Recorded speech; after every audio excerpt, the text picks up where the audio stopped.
வணக்கம். இப்பதிவினை முதற்தடவை பார்ப்போர் அல்லது பார்க்கத் தவறியோர் சப்ஸ்கிரைப் பண்ணி பார்க்கும்படி தயவுடன் கேட்டுக்கொள்கிறேன். பிள்ளையார் பிள்ளையார் எழுந்தருளி இருக்கும் இடத்தைப் பொறுத்து பல்வேறு பெயர்களால் அழைக்கப்படுகிறார். முதலாவது வன்னிமரப் பிள்ளையார். வடக்கு திசை நோக்கி அருள் பாலித்தால் விசேடம். அவிட்ட நட்சத்திரம் அன்று நெற்பொரியால் அர்ச்சித்து அபிஷேகம் செய்தால் திருமண ஆகாதவர்களுக்கு வரம் கிடைக்கும். இரண்டாவது வில்வமரப் பிள்ளையார். தெற்கு நோக்கி அமர்ந்து அருள் பாலித்தால் சிறப்பு.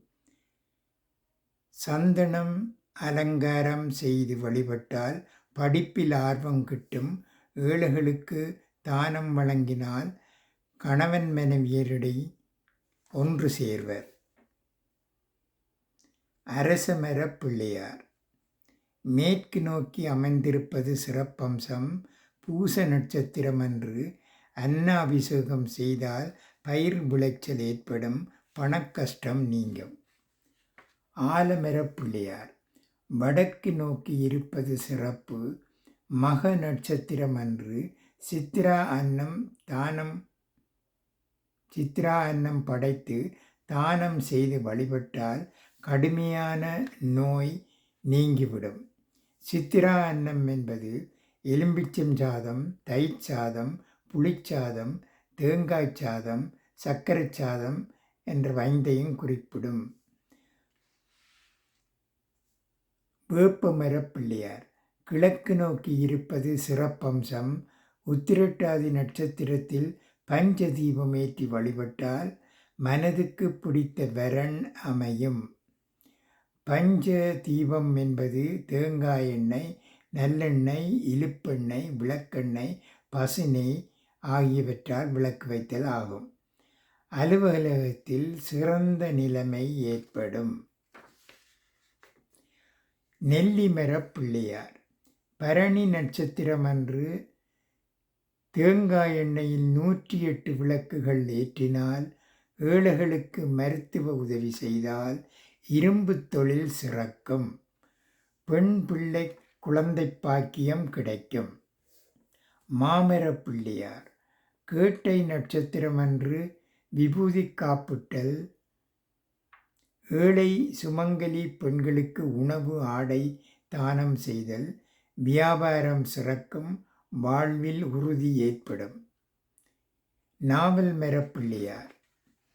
வடக்கு நோக்கி இருப்பது சிறப்பு. ரோகிணி நட்சத்திரத்தில் அன்று புனித நதிக்கரையில் ஏழை சிறுவர்களுக்கு வெண்ணெய் தானம் அளித்தால் பிரிந்தவர்கள் ஒன்று சேர்வர். புன்னை மரம். ஆயிலிய நட்சத்திரத்தில் இளநீர் அபிஷேகம் செய்து ஏழைகளுக்கு ஆடை தானம் செய்தால் குடும்ப அமைதி நிலவும். இலுப்பை மரப் பிள்ளையார். ரேவதி நட்சத்திரத்தில் அன்று பசு நெய் தீபம் ஏற்றினால் தற்காப்பு சக்தி கிடைக்கும், கட்டிட முன்னேற்றம் ஏற்படும்.